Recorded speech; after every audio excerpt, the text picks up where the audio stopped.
Let's talk AFLW, and who better than to give us some insight ahead of the AFLW Grand Final this weekend than Alex Saundry, a sports agent and managing director of More Than Management, an agency managing female and gender diverse talent. Welcome, Alex. Thanks very much for having me, Kath. No worries at all. Well, I do have heaps of questions to ask, but I've sort of narrowed it down to 5, and I'm really keen to know where you think the AFLW is at the moment in 2025 and beyond.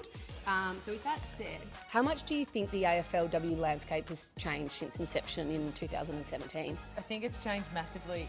For me, I think the skill level's the obvious one that's clearly boomed. The girls are coming through their pathway in a really, really great way. The AFL's invested significant money and resources into the pathway, but girls from a really young age now are doing Auskick all the way through now to living out their dreams as an AFLW player. So I think we've got really great facilities, we've got great resources, we've got a better level of coaches at a junior level. I still think that can be better, but the product is definitely a lot better. You see draftees this year coming in, Zippy Fish, coming in and really being an electric player in the competition. So it's just super exciting. The marketing of it's something that is what I really want to see be more well invested in to elevate the game to the next level. You've seen, the NWSL and great leagues around the world take it to another level, but it requires significant financial investment to do so. And with that said, I mean, it's often spoken about that female athletes in particular do earn more off-field than on the field. What would an average AFLW player earn? And then also, what are they sort of earning these days off-field? Yeah, I think I would say early on when I guess women's sport was really booming here in Australia and it was in its infancy, I think the off-field stuff was a lot bigger than it is now. I do feel like brands are now maybe not starting to see what their investment is doing for their bottom line. So I do feel like there's been a retraction of investment commercially in women's sport external to the major codes. So I do feel like the athletes themselves, we're really prioritising that they be really good athletes and they really hone their craft. So, base wage in AFLW is around $70,000 at the moment. So for us, it's making sure they're really well equipped and well skilled athletes to make sure they can elevate their value and we can demand more money from a financial contract sense. But there is definitely revenue streams commercially as well, but it takes a lot of effort. I say the reason you're a really good football player is you go to the gym, you do the strength and conditioning, you do the game review, you do the training, and the brand is the same. If you want to have a commercial revenue stream outside, you've got to post, you've got to understand your brand, you've got to engage in a community. So for me, the revenue streams for some really top level athletes that prioritise their brand definitely earn great commercial revenue, and it's really vast across different sports as to what that value is. And just on that, how important is it for the athletes that you've got, particularly the female ones, to really define that personal brand? What does that mean? When you talk about their brand, what are the things that you're offering them to sort of do? It's a really great question. We get a lot of our clients come to us and saying, I want to build my brand. And we go, no problem, let's sit down, we'll do a branding session, we'll identify some of your goals, your key pillars, and then we'll put an action plan in place to do that. So we're always very proactive and collaborative with our clients that really want to do it. I think what we're finding the gap is the girls really want to do it and our clients really want to do it, but it's versus wanting to do it and having to do the work and finding that balance to actually do the work to get there.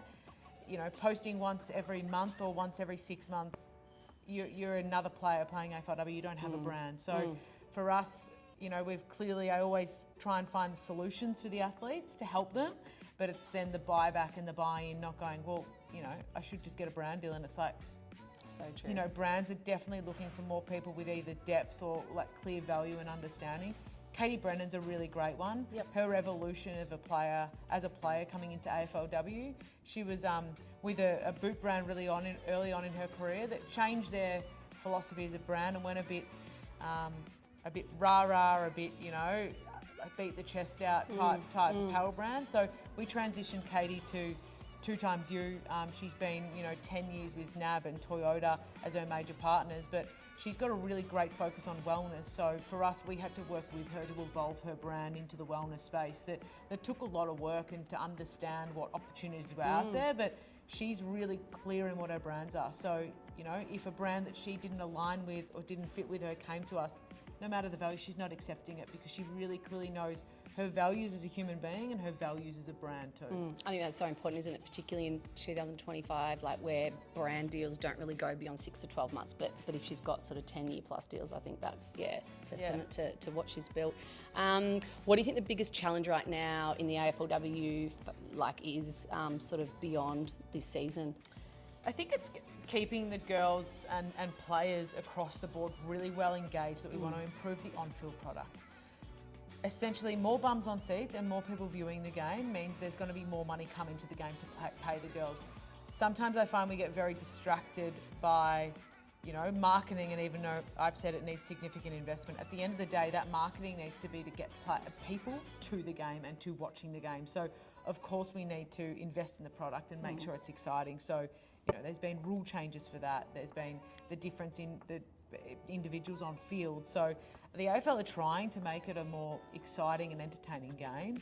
But the reality is, for the girls to earn more money, we need more bums on seats and we need more people watching the game. So finding the solution and closing the gap to doing that, I think, is the most pivotal thing. And in my opinion, it's using the young stars of the competition in order to market that. So your Ella Roberts, your Zippy Fizz, your Maddie Press-Parkers, your Georgie Press-Parkers, those girls that are going to be in the system for the next 6 to 8 years, harnessing them and using them to elevate the competition, the skill level, and be able to boom it into the next 10 years of its existence. Yeah, so true. Finally, hot tip for the grand final on Saturday, and which play should we be looking out for on the field? Look, I sit in the middle always with this type of stuff. I'm very fortunate to manage some amazing girls across both teams, but I feel like Brisbane had a bit of a dip in form in the middle of the year, but I definitely feel like they've found their mojo and they've found their character again, which I think is a really big part of Brisbane's identity as a football club and a football team. North Melbourne, I just think, have so much depth across the field and so much height and versatility, and so I do think, given their run, they're the obvious favourite for a lot of people at the moment. But how much North were tested against Melbourne on the weekend, I think it's going to be a really exciting game. North versus Melbourne just on the weekend gone was the best game of AFLW I've ever seen. And with the sold-out grand final, North v Brisbane on the weekend, I think we're going to be in for one of the best games of women's footy that we've ever seen. Absolutely, could be number 4 for the Lions. Thank you so much, Alex, for your time. I know it's a busy week, but yeah, best of luck to all your clients for this year and also ahead of the 2026 season. Thanks so much, Kath. No worries.